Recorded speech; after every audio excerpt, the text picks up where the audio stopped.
to North Wilkesboro Speedway for this weekend's NASCAR All-Star Race. We've now been joined by our most recent winner in the NASCAR Cup Series, William Byron, driver of the number 24 Liberty University Chevrolet. William, welcome to North Wilkesboro. Maybe before we get started with questions, just give us your overall thoughts of walking in today. Yeah, it's cool to see all the Cup cars and trucks here. The garage is amazing, really well done, just the asphalt and the layout of it. It's a tight quarters area. It's really similar to Martinsville in that sense, but it's nice to see all the nice cars and just excited for the All-Star race. I think it's going to be super exciting for the fans. The different places you can watch the race from, just the overall area around the track just looks great. So I'm excited. All right, we're going to take our first question. We'll go to Lee Spencer. Lee Spencer, CatchFence.com. Wanted to ask you, you consider yourself a Caniac? Yeah, yeah, that was a long game last night. Did you make it through all 4 periods? No, we had to, unfortunately we had to leave. But yeah, I was there through the first overtime, and I did watch the end of the game. That's why my voice sounds the way it does. But yeah, I watched it, and it was tough, man. 4 overtimes, and it was about 2 in the morning. So, oh well, we'll move on to the next game, I guess. But they played really hard. I got some inspiration from watching that, definitely. So what kind of shape are you in for today? I feel fine. All I have to do is sit and push some pedals and steer a wheel. So if it was hot out, it'd be worse. But I'll be fine. Make my tire runs and give some good feedback on the truck and the Cup car. Mm-hmm. All right, we're going to go to Bob and then Claire. Bob Hawkins, Fox Sports. Follow up on that. Like, did you have like a set time where you were told yourself you had to leave, or was somebody there to pull you from the seat? Yeah, I had a nice ride up there, Bob. So thanks to Mr. H. So yeah, I had a good seat and good opportunity to go up there to watch the game, but unfortunately had to come back home. But I think it was probably for the better for the sanity of my race teams today, so I could be ready for practice. But yeah, tough to watch it, but that's the way it goes sometimes. I was telling somebody it felt like I was getting ready for the 600 because it was about the same distance. Yeah, yeah. All right, Claire. Claire B. Lang, Sirius XM NASCAR Radio. So the Pit Crew Challenge tonight, you have one of the best pit crews down on pit road, and I want you to talk about what you think about the Pit Crew Challenge being a part of the All-Star Weekend and how you're looking at what your pit crew's been doing to get ready.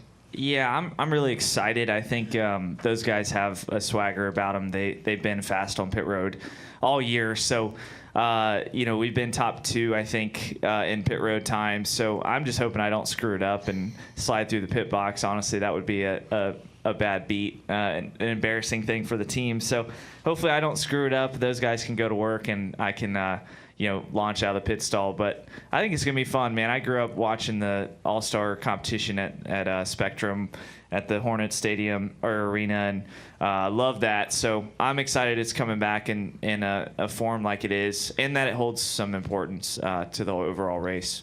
Now about the part where you come sliding into the pit and do it in the right way. We talk about the pit stops as being the pit crew, but the driver has a big role in this too, and it does play in to the way it shakes out for the heats, et cetera. So talk about your part of it. Yeah, I mean, my job on this pit crew deal is just to, get into the pit box as fast as I can. So, I'm going to be kicking myself if I do it wrong, but just it looks like just the way it's laid out, you've got kind of a staging area. You launch, try to get there as fast as you can because there's no speed limit. So, I think the more speed, probably the better, in terms of getting to that line quick. But you also don't want to be off the marks either. It's really important. Each week, it's really important to be on the marks. I mean, it's really critical for those guys to get set up right so they don't have to adjust. So hopefully I do all that right. I wish you good luck. Thank you. Thank you. All right, I believe, Mark, did you have a question? Good afternoon. Mark Arrow, PRN. William, you said a few weeks ago after the points penalty, you thought, okay, concentrate on wins to get my playoff points. But given the string of races you've had, you're up to 5th. Do you feel like now that the regular season championship is attainable if you guys keep performing the way you're performing? Yeah, we certainly do. That's the ultimate goal for us in this part of the season, is just to accumulate as many bonus points as possible. I think after Phoenix or somewhere along there where we maybe after Coda, we really started to see that we could put together consistently high point races, with stage finishes and stuff like that. So I think when we got knocked down on the points, the goal was to get back to 8th by the 600. So we got that back. So now I feel like we're where we need to be. And a lot of people talk about the 600 kind of being the benchmark for being close on points, because it does get thinned out after that throughout the summer. So we need to be in the top 4 or 5, I think, at this point, and we're doing what we need to do. So next week's a big points race. I mean, you've got the 4 stages, and it's long runs. So we need to make sure we bring a really good car to the 600 to kind of get those stage points up and try to put ourselves. I mean, obviously the goal is to win, but points are really important. Are you surprised at all that given how many points were taken away, you still have that chance? Not surprised because of the strength of the team. I think, at the time it was discouraging to kind of look at the point standings and be like, oh shoot, we're 18th now. But I think realistically, if you just put one step at a time together, you can start to point your way back forward. So nobody was really separated at the beginning of the year. There was a lot of attrition in some of the races. So, it allowed the points to be pretty close. The leader only had maybe a 20-point advantage. So it's still really tight between the top, 8 guys. All right, I believe do we have a question here in the middle? Go ahead. Matt Weaver, Motorsports Tribune. I don't think we're going to see shifting, right, because of the low grip and the abrasion of the track. And if that is the case on Sunday, how much more valuable is that going to be to the racing compared to what we've seen at Martinsville?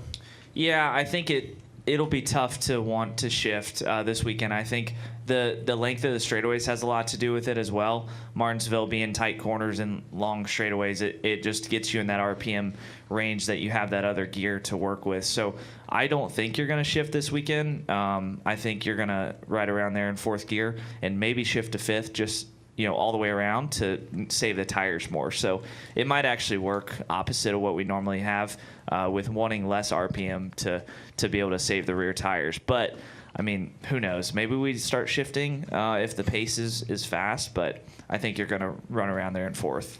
And then we've seen Florida Speed Weeks with New Smyrna and Daytona and Volusia.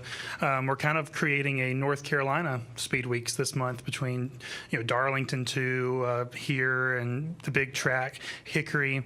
How valuable is that to the community here in North Carolina to create that sort of Speed Weeks event? Oh yeah, I think it's great. I think that's what I grew up with, was the All-Star race at Charlotte, and then I know that the race there at times wasn't the best, so we had to make adjustments. But now that we've gotten these short tracks back in order, it creates an awesome opportunity to have these late model shows on the same week, kind of transition our way through all 3 touring series and get our way to the main feature on Sunday. So it gives the fans a chance to understand what some of these late model guys do and how good they are, and I think it just puts everything kind of in an order that really builds up to Sunday. So I think that's great. I hope we get a lot of fan engagement over these next 2 weeks to build up some of the local races and take that to the big track. All right, we're going to go up to Jeff Gluck and then up to Dustin Long. So you're watching the Hurricanes, and I'm sure you're nervous and your heart's beating and your adrenaline's pumping. So how is that emotion compared to when you're in the car going for a win? Are they comparable at all? It's completely different? It is comparable. I think, I watch that and I study kind of what the strategy is, and I love watching. Jordan Martinook and I have started to text a little bit here and there, and he had a lot of goals in the last series. So I love watching kind of their mannerisms and the way they handle adversity, and I think I can learn from things that they do on the ice and figure out how they handle different challenges. So honestly, I was watching that game just to see how tired they got. It was interesting to me. Like, the same thing happens in a long race. Like, you get tired to a certain point, and then you start to get this second wind, and you kind of come back up, and like they could have played for like four more periods. It seemed like just the adrenaline and the way that your body kind of maintains that level. So that was interesting to me. Like, they talked about it on the broadcast. You could see that the players weren't really getting tired after a while. So it's interesting. Kind of the same thing happens in the car. All right, Dustin. Dustin Long, NBC Sports. Last 4 races has been a great run for you, no doubt. I think back a couple years ago to when you ran off 11 straight top 10s and had a good run going, a great run going there. And I'm curious, although this is a shorter period, what is different with you as a driver? How are you better, and what are you doing differently, even in this stretch, than what you were a couple years ago when you had those 11 top 10s in a row and had that really good start to the season?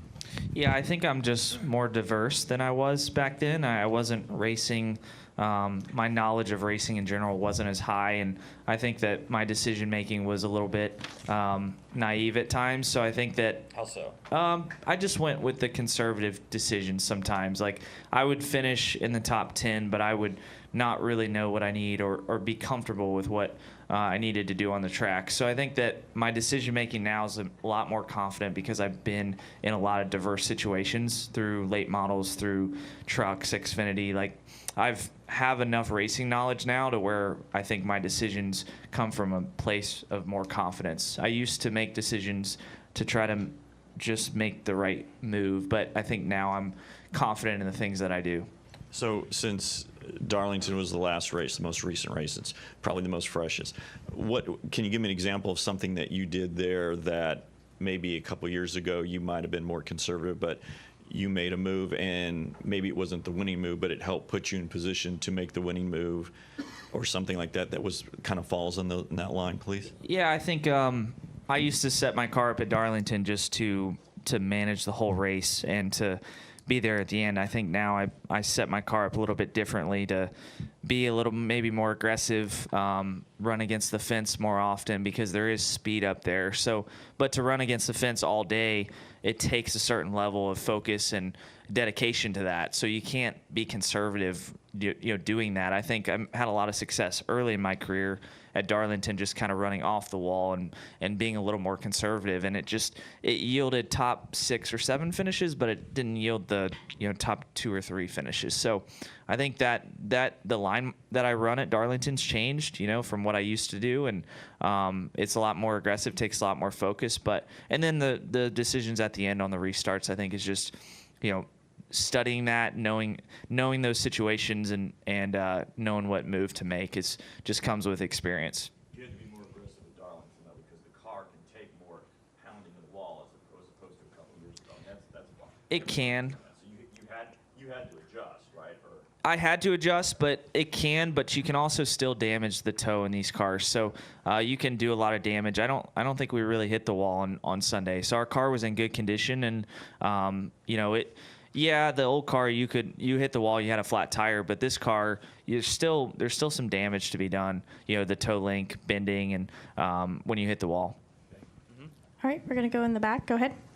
William, the Eddie Hughes, Spectrum News 1. You mentioned being excited to be here racing this weekend. What is it that excites you the most to be here and racing here at North Wilkesboro?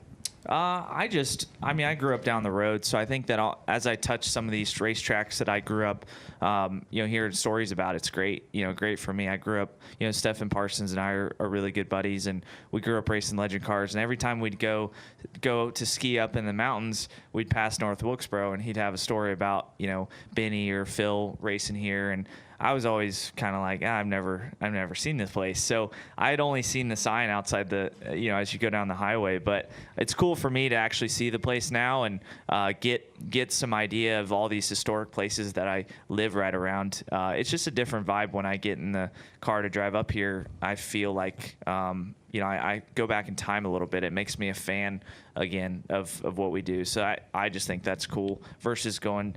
No offense to going to, Kansas or somewhere. I love that place, but it doesn't have a lot of history for me.